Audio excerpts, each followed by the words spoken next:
दोस्तों, मैं हूं मोहम्मद शाहनवाज और आप लोग देख रहे हैं हमारे चैनल ओरो स्टडी। दोस्तों, मैं आज आप लोगों को कोऑर्डिनेट ज्योमेट्री को आगे बढ़ाते हुए आज मैं आप लोगों को 8वां नंबर, 9वां नंबर और 10वां नंबर क्वेश्चन बताने वाला हूं। और आज का मेरा प्रश्नावली 7.2 क्लियर हो जाएगा, पूरा फिनिश हो जाएगा, जो कि आप लोग पढ़ चुके हैं 2-3 लेक्चर में। तो इसके बाद हम लोग अगले वीडियो में 7.3 देखेंगे और मेरा चैप्टर फिनिश। तो चलते बिना टाइम वेस्ट किए हुए स्टार्ट करेंगे हम लोग आज का क्वेश्चन। और उससे पहले अगर चैनल पे न्यू है तो चैनल को सब्सक्राइब कर दीजिए और बेल आइकन को दबाना ना भूलिएगा, ताकि हमारे प्रत्येक वीडियो का नोटिफिकेशन आपको सबसे जल्द पहुंचे। तो चलते हैं हम लोग 8 नंबर क्वेश्चन की ओर। जैसा कि आप लोगों के सामने 8 नंबर क्वेश्चन है, यदि ए और बी क्रमशः -2, और बी दिया हुआ है कितना 2, -4, यानी ये ए है ये बी है, तो बिंदु P के निर्देशांक ज्ञात करने बोल रहा है, ताकि ये कंडीशन दिया हुआ AP बराबर 3/7 AB हो और P एक रेखाखंड AB पर स्थित हो। तो बोल रहा है कि P का निर्देशांक ज्ञात करने बोल रहा है। आपको कंडीशन दिया हुआ है AP बराबर 3/7 AB दिया हुआ। तो चलते हैं इसकी सॉल्यूशन की ओर। तो आप लोग इसका सॉल्यूशन साथ साथ में नोट्स करते जाइएगा, ताकि आपको बाद में दिक्कत ना हो एग्जाम के टाइम में। साथ साथ में कॉपी पेन निकाल के बैठिएगा। तो सबसे पहले क्या बोला कि ए बी जो है दिया हुआ है, पी के निर्देशांक ज्ञात करने हैं, यानी ए बी एक रेखाखंड है। यहां एक रेखाखंड बना देते हैं, अच्छी तरह से बना देते हैं आपके सामने। ये ए बी एक रेखाखंड है आपके सामने। ये ए बी एक रेखाखंड है, इसका नाम ए दे देते हैं, जिसका निर्देशांक दिया हुआ है -2, और दूसरा दिया हुआ है बी, जिसका निर्देशांक दिया हुआ है 2, -4 दिया हुआ है। कितना दिया हुआ है 2, -4 दिया हुआ है। और पी एक बिंदु लेना है यहां पे, जिसका निर्देशांक हम लोगों को ज्ञात करना है। और जैसे कि कंडीशन दिया हुआ है AP बराबर 3/7 AB, यानी कहने का मतलब है, इस कंडीशन को पहले लिखते हैं। ये कंडीशन क्या कहना चाह रहा है, इसको पहले हम लिखते हैं। यहां पे क्या दिया हुआ है, गिवेन, यानी दिया हुआ है गिवेन AP बराबर क्या दिया हुआ, AP बराबर 3/7 AB दिया हुआ है। 3/7 AB, इसको कोना कोनी गुणा कर दीजिए तो क्या हो जाएगा 7 AP बराबर कितना हो जाएगा 7 AP बराबर हो जाएगा 3 AB हो जाएगा। यहां देखिए, अब आप AB को क्या क्या लिख सकते हैं, AP प्लस PB लिख सकते हैं। AB को, ये बड़ी बात नहीं है, आप इसको लिख सकते हैं। 7 AP बराबर इसको क्या लिख सकते हैं, AP प्लस क्या AP, यानी AB के बदले में लिख रहे हैं 3 को मल्टीप्लाई करेंगे, AP प्लस क्या लिखेंगे PB। ठीक, यहां तक लिख दिए। अब 7 AP बराबर देखिए, इसको मल्टीप्लाई कर दीजिए, 3 AP प्लस 3 PB हो जाएगा। अब इसका जात इधर है, 7 AP माइनस करेंगे 3 AP बराबर हो जाएगा इधर 3 PB हो जाएगा। अब देखिए 7 AP में 3 AP गया तो बचा 4 AP बचा, और इधर बचा 3 PB बचा। अब देखिए यहां पे AP और PB का अनुपात कितना आया, AP/PB बराबर 3/4, यानी AP आपका आया 3 और PB आपका आया 4 आपके सामने। तो ये AP कितना आया 3 आया, AP आपका आया 3 और PB आपका आया कितना आया 4 आया। अब यहां से हम लोग निकालेंगे, यानी 3 और 4 आया। अब देखते हैं हम लोग इसका विभाजन सूत्र से। ठीक, विभाजन सूत्र से देखेंगे, इसको लिख लीजिए आप लोग। हम यहां पे बनाते हैं, यहां पे दिखेगा नहीं, यहीं पे बनाते हैं, इसलिए विभाजन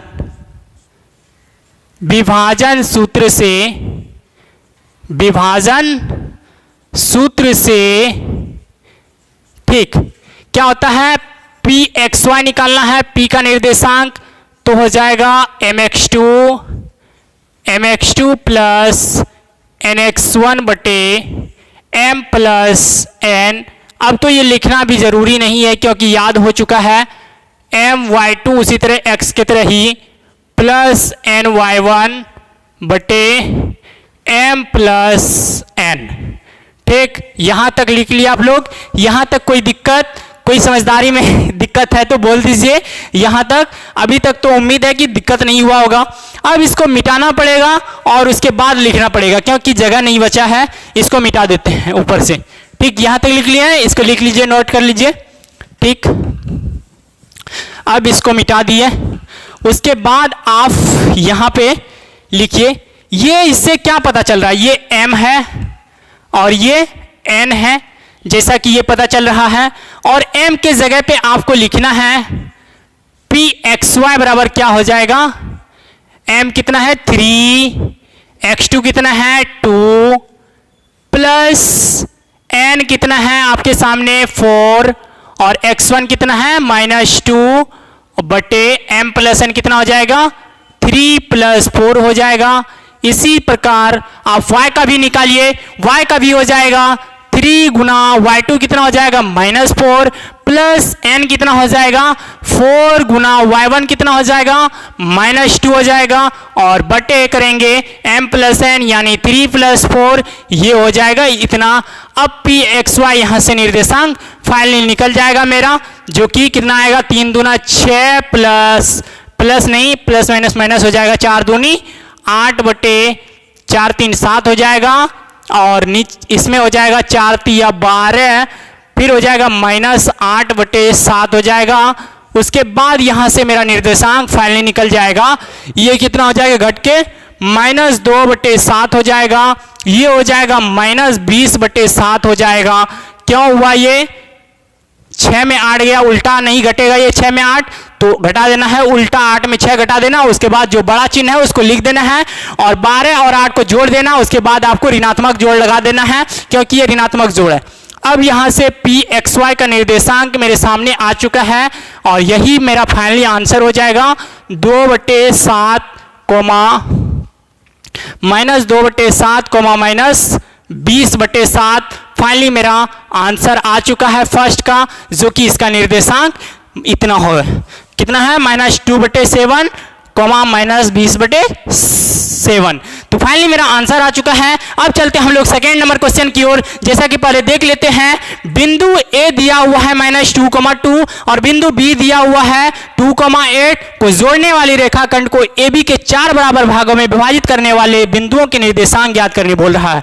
तो आपको एक रेखाखंड दिया जाएगा, यानी ये मार्कर है, आपको बोलेगा इसमें कि 3-4 भागों में इसको काटना है। पिछले वीडियो में हम लोग पढ़े थे 3 भागों में काटना है, उसके बाद तीनों का निर्देशांक निकालना है। आज वही क्वेश्चन रिपीट किया, देखिए कहां से रिलेटेड हो रहा है। आपको इसमें 4 भाग करना है और चारों का निर्देशांक ज्ञात करने हैं। तो कितना आसान है, पहले फर्स्ट का कीजिए, उसके बाद सेकेंड का, उसके बाद थर्ड का, फाइनली मेरा चारों का आंसर आ जाएगा कंप्लीट। तो चलते हैं हम लोग सॉल्यूशन की ओर। इससे पहले अगर नहीं लिखे हैं तो इसको लिख लीजिए, कितना 8 नंबर का लिख लीजिए, ये सॉल्यूशन है। अब चलते हैं हम लोग 9 नंबर की ओर। आप लोग समझदार हैं, इस बीच जब मिटा रहे हैं आप शेयर कर दीजिए वीडियो, ताकि एक भी टाइम वेस्ट नहीं होगा, जायज हो जाएगा और आप हमको भी फायदा हो जाएगा। इसीलिए जितना भी गांव मोहल्ला टोला समाज, आपका जितना भी यूट्यूबर है या आपका फ्रेंड सब है, सब में शेयर कर देना है।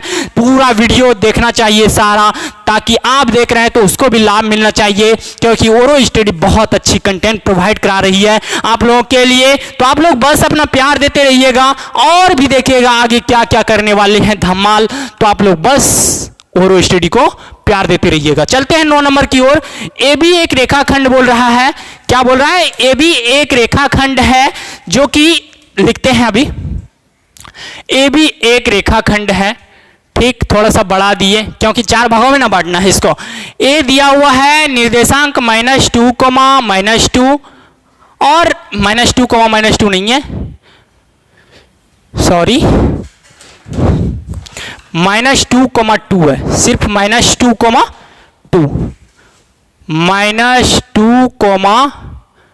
-2 है।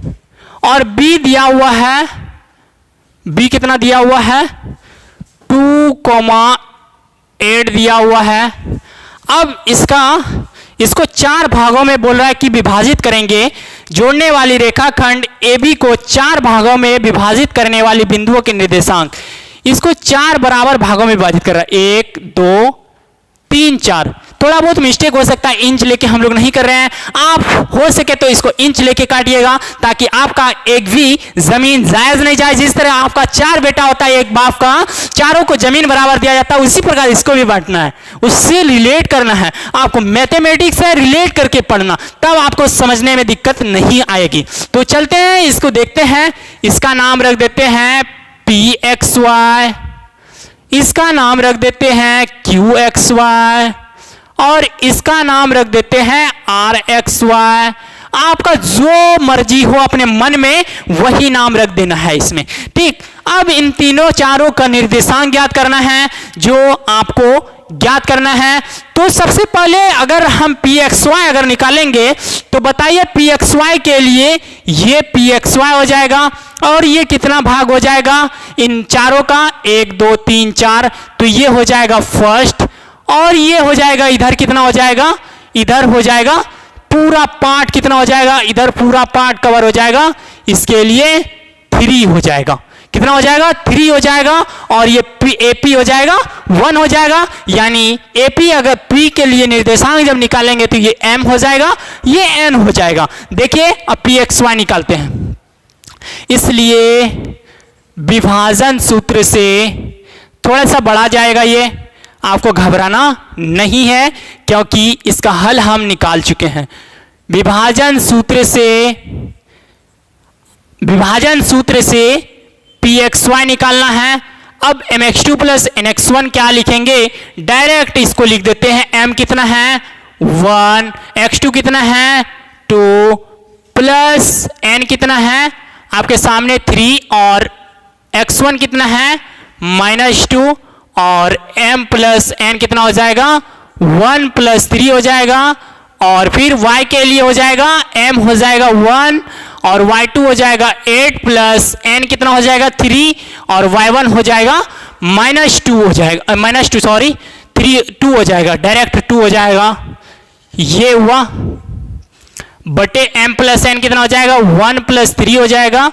और इसको सॉल्व करेंगे तो P का निर्देशांक यहां मेरे पास कितना आ जाएगा 2 - 6 बटे 4 कोमा इधर हो जाएगा 8 प्लस 6 बटे 4 हो जाएगा।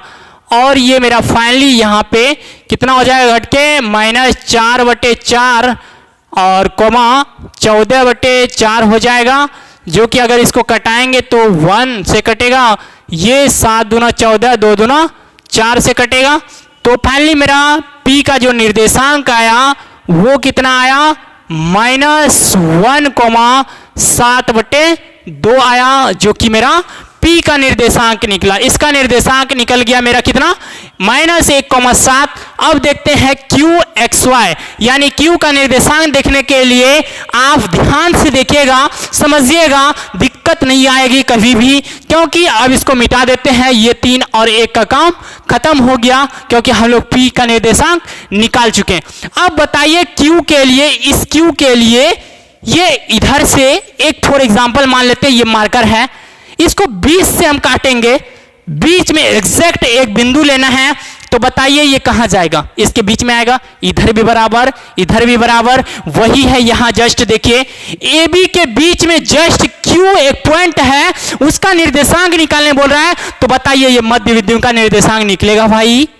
हाँ, क्यों नहीं निकलेगा मध्य बिंदु का निर्देशांक, क्योंकि ये एग्जैक्ट बीच में है, उसके बीच में, इसीलिए इसका मध्य बिंदु का निर्देशांक निकालना है, जो कि आपको विभाजन सूत्र में लफड़ा में नहीं पढ़ना है। हम लोगों को आसान की ओर जाना है और आसान से हम लोगों को निकलना है, क्योंकि हम लोग पढ़ रहे हैं आसान भाषा में मैथमेटिक्स, बहुत ही प्योर मैथमेटिक्स पढ़ने वाले हम लोग आसान भाषा में बिल्कुल बेसिक से पढ़ रहे हैं। आपको घबराने की टेंशन नहीं है। PXY को मिटा देते हैं और आप हम लोग मध्य बिंदु से Q का निर्देशांक निकालेंगे। आपका जो मन हुआ उससे निकालिए, विभाजन सूत्र से भी निकाल सकते हैं। विभाजन सूत्र से अगर निकालिएगा तो इसको लेना पड़ेगा, ये 2 हो जाएगा 1 2, इधर भी 2 हो जाएगा, यानी m का मान हो जाएगा 2, n का मान हो जाएगा 2। उसके बाद उसमें बैठाइए, पूरा लफड़ा लगेगा, उसके बाद फाइनली आंसर आएगा। दिक्कत क्या है, हम लोग मध्य बिंदु से डायरेक्ट आंसर निकाल लेंगे। तो चलते हैं Q, इसलिए मध्य बिंदु मिडिल पॉइंट,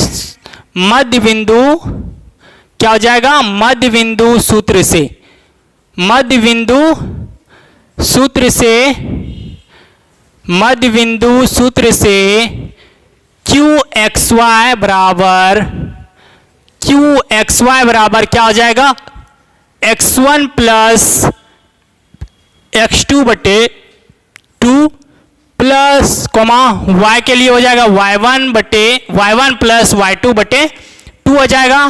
फाइनली इसमें x y का मान पुट कर दीजिए, आपका झंझट से तुरंत आंसर आ जाएगा। झंझट से क्या बोल सकते हैं, झंझट से सिंपल में आंसर आ जाएगा। x1 कितना है -2, x2 कितना है +2 बटे कितना है 2, और y1 कितना है 2, और y2 कितना है 8 बटे 2 हो जाएगा।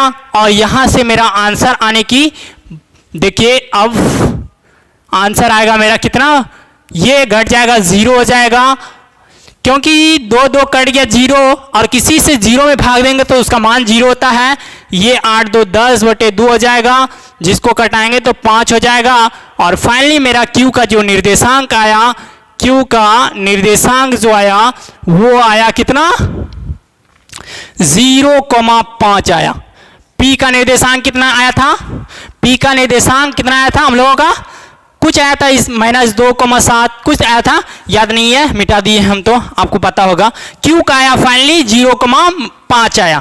अब देखते हैं बचा हुआ है R हम लोगों का। R के लिए जस्ट जिस तरह P का निर्देशांक हम लोग ज्ञात किए उसी प्रकार हम लोगों को ज्ञात करना होगा। या तो आप फाइनली Q का निर्देशांक आ चुका है, यहाँ पे Q का निर्देशांक देखिए, अब देखिए यहाँ पे Q का निर्देशांक आ चुका है हम लोगों का, कितना आया Q का निर्देशांक 0,5 आया, 0,5 आया। और B का निर्देशांक दिया हुआ है 2,8 दिया हुआ है। सिंपली बताइए इन दोनों में ये बीच में एग्जैक्ट पड़ रहा है, जस्ट इसी के तरह, तो ये भी तो मध्य बिंदु का निर्देशांक से निकल जाएगा। कितना आसान है, आप इसको समझिए, इसको भी जस्ट मध्य बिंदु के निर्देशांक से ही निकालते हैं। तो फाइनली इसको मिटाते हैं और इसको बनाते हैं, अब R का निर्देशांक निकालते हैं हम लोग। तो R का निर्देशांक निकालने के लिए मध्य बिंदु का निर्देशांक से लेना पड़ेगा R x y बराबर क्या हो जाएगा, x1 प्लस x2 बटे 2, y1 प्लस y2 बटे 2 हो जाएगा। और यहां से मेरा R का निर्देशांक आने वाला है।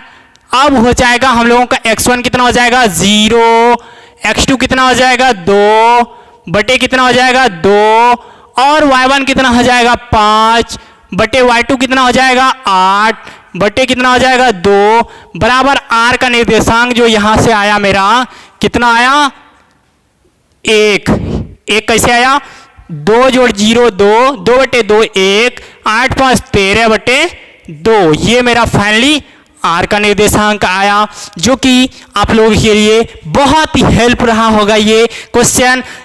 अदरवाइज खोजिएगा जहां तहां समझे भी होंगे तो आपको डायरेक्ट दे दिया होगा, ओल झोल इधर से निकालिए उधर से निकालिए, बड़ा टेंशन होता होगा। ये कितना आसान भाषा में निकल दिया। तो अब देखते हैं हम लोग आज का लास्ट क्वेश्चन, एक्सरसाइज 7.2 का लास्ट क्वेश्चन देखेंगे। उसके बाद हम लोगों का आज का प्रश्नावली फिनिश हो जाएगा। चलते हैं हम लोग बिना टाइम वेस्ट किए हुए स्टार्ट करते हैं 10 नंबर का सॉल्यूशन। उससे पहले आप चैनल पे न्यू हैं तो चैनल को सब्सक्राइब कर दीजिए, यानी नया चैनल पे जुड़े हैं तो सब्सक्राइब कर दीजिए। अदरवाइज अगर पहले से जो जुड़े हैं तो उसके लिए फर्ज बनता है कि आप वीडियो को शेयर कीजिए ज्यादा से ज्यादा, ताकि और भी देखेगा तो मेरा मनोबल बढ़ेगा और आपके लिए नया नया कंटेंट ढूंढने का प्रयास करूंगा कंटेंट। और तो चलते हैं हम लोग 10 नंबर। आज का लास्ट क्वेश्चन क्या है, बहुत आसान है। एक समचतुर्भुज यानी रोम्बस का क्षेत्रफल ज्ञात कीजिए जिसके शीर्ष इसी क्रम में है। एक समचतुर्भुज का क्षेत्रफल ज्ञात करने बोल रहा है, एरिया ज्ञात करने बोल रहा है, जिसका दिया हुआ है निर्देशांक। समचतुर्भुज का क्षेत्रफल 1/2 गुना पहला विकर्ण गुना दूसरा विकर्ण होता है, दिया हुआ है, ये निर्देशांक में दिया हुआ है। अब चलते हैं इसका सॉल्यूशन देखेंगे हम लोग, जो कि आप लोगों का क्लियर होने वाला है। तो समचतुर्भुज सबसे पहले बना लेते हैं हम लोग। इस तरह होता है समचतुर्भुज, एक मान लेते हैं अंदाज से, इस तरह समचतुर्भुज होता है। सॉरी, ये समांतर चतुर्भुज जैसा बन गया, इतना नहीं होगा, इतना, ठीक, इतना नहीं होगा, इतना, यहां तक हो गया। अब ये ए दिया हुआ है, ए का निर्देशांक 3,0, बी का निर्देशांक दिया हुआ है, बी का 4,5, सी का निर्देशांक दिया हुआ है, सी का निर्देशांक दिया हुआ कितना, -1,4, और डी का निर्देशांक फाइनली दिया हुआ है हम लोगों का -2,2 दिया, -1 दिया हुआ है। अब देखिए इसके लिए बीच में क्या हो जाएगा, ये विकर्ण AC हो जाएगा, ये विकर्ण BD हो जाएगा। अब बताइए समचतुर्भुज का क्षेत्रफल जो होता है 1/2 गुना पहला विकर्ण गुना दूसरा विकर्ण होता है, यानी D1/D2 होता है। तो इसके लिए हम लोगों को पहला विकर्ण AC निकालना होगा, जैसे कि दूरी सूत्र का प्रयोग करके हम लोगों को AC भी निकालना होगा और BD भी निकालना होगा, तब ना हम लोगों का दूरी सूत्र लगेगा और हम लोगों का फाइनली विकर्ण निकल जाएगा। तो देखते हैं सबसे पहले दूरी सूत्र से, इसलिए दूरी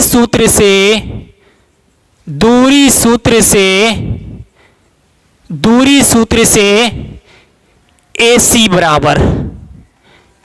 बराबर यहां से हम लोग निकालेंगे, क्या हो जाएगा, AC बराबर x2 - x1, यानी x2 कौन आ जाए, इसको ले लेते हैं, और x1 क्या हो जाएगा, -1 है, माइनस प्लस हो जाएगा, +1 हो जाएगा, x2 - x1 का होल स्क्वायर, प्लस y2 क्या हो जाएगा, 0 माइनस ये 4 हो जाएगा, y2 y1 का होल स्क्वायर, बराबर AC जो यहां से निकलेगा मेरा, ये निकलेगा कितना, 3 1 4 चौके 16, और ये हो जाएगा 4 चौके 16, ये भी 16 हो जाएगा, बराबर कितना निकला, √32 निकलेगा यहां से मेरा।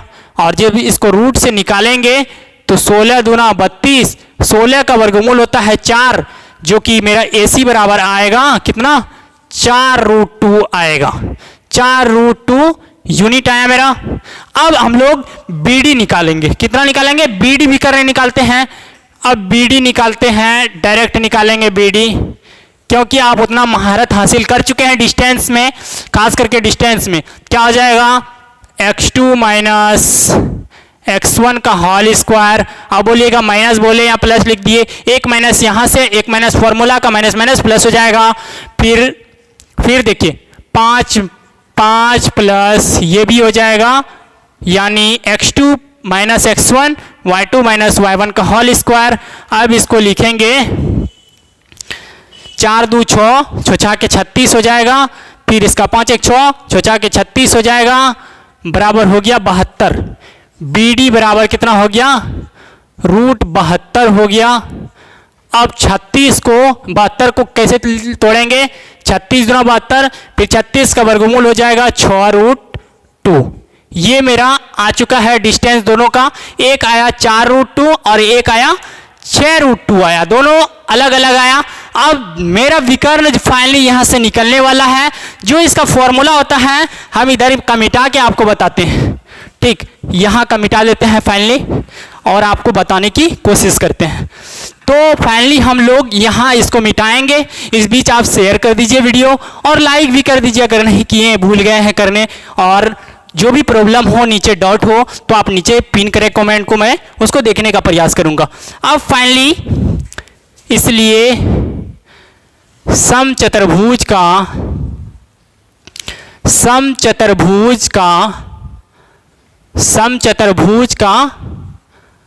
क्षेत्रफल, समचतुर्भुज का क्षेत्रफल किसको किसको पता नहीं है, किसको किसको पता है, यस या ना में जवाब दीजिए। अगर नहीं पता है तो घबराइएगा नहीं, आपको जवाब देंगे और बताएंगे, आपको समझाएंगे।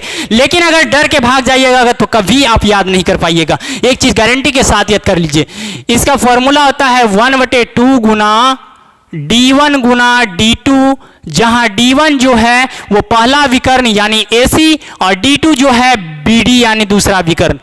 अब यहां से मेरा 1/2 गुना पहला विकर्ण कितना है AC गुना दूसरा विकर्ण कितना है BD, और मेरा AC कितना निकला हुआ है, AC आपके सामने निकला हुआ है, यहां देखिए 4√2 निकला हुआ है, और BD कितना निकला हुआ है 6√2 निकला हुआ है। और फाइनली मेरा यहां 2 कट जाएगा, 2 दूना 4 हो जाएगा। अब बचा क्या 2√2, 2 गुना √2 गुना √2 गुना 6, इसको गुना कर दीजिए, इसको गुना कीजिएगा तो क्या हो जाएगा √2 गुना √2 2 हो जाएगा, 2 2 दूना 4, 4 छके 24 हो जाएगा। 24 यूनिट मेरा आंसर आ गया फाइनली समचतुर्भुज का क्षेत्रफल का। तो फाइनली आज का हम लोग प्रश्नावली पूरा कंप्लीट कर चुके हैं। फाइनली अगर कहीं भी डिस्टर्ब यानी डॉट आया हो कोई भी क्वेश्चन में, बेहिचक आप कमेंट कीजिए, मैं उसको बताने का प्रयास करूंगा। या तो अगर आपसे कमेंट नहीं हो रहा है तो आप इस पे मैसेज कीजिए 81 023 77 266 पे मैसेज कीजिए, मैं इसी पे सॉल्यूशन आपको भेज दूंगा। तो आप घबराइएगा नहीं, आपके लिए सॉल्यूशन बहुत सारा ढूंढ के रखे हैं। अब चलेंगे अगले क्लास में हम लोग 7.3 पढ़ेंगे, 2 लेक्चर मुश्किल से होगा, उसके बाद कोऑर्डिनेट ज्योमेट्री फिनिश हो जाएगा। उसके बाद हम लोग मोस्ट इंपोर्टेंट चैप्टर पढ़ने वाले हैं, ट्रिगो पढ़ने वाले हैं। मोस्ट इंपोर्टेंट चैप्टर त्रिकोणमिति, जो कि 12 या 13 नंबर से रोल्स प्ले करता है क्लास 10 की मैथमेटिक्स में। तो आप लोग घबराइएगा नहीं, उसको जरूर विजिट कीजिएगा और पढ़िएगा। तब तक आप कोऑर्डिनेट ज्योमेट्री पढ़िए जो हम पढ़ा रहे हैं, और इसको याद करते जाइए और साथ साथ में नोट्स बनाते जाइए। तो आज के लिए इतना ही फ्रेंड, फिर मिलेंगे अगले टॉपिक के साथ यानी अगले एक्सरसाइज के साथ। तब तक के लिए इस ओरो स्टडी चैनल का ख्याल रखिएगा और अपने अम्मी पापा का भी ख्याल रखिएगा, ताकि वो जन्म दिए हैं तो आप पढ़ना पड़ेगा, और पढ़ना पड़ेगा तो ओरो स्टडी से पढ़ रहे हैं तो आपको इससे संघर्ष करना पड़ेगा, और मैं संघर्ष करवाऊंगा, इसके लिए मैं रेडी हूं 100%। तो मिलते हैं अगले क्लास में, बाय बाय फ्रेंड्स।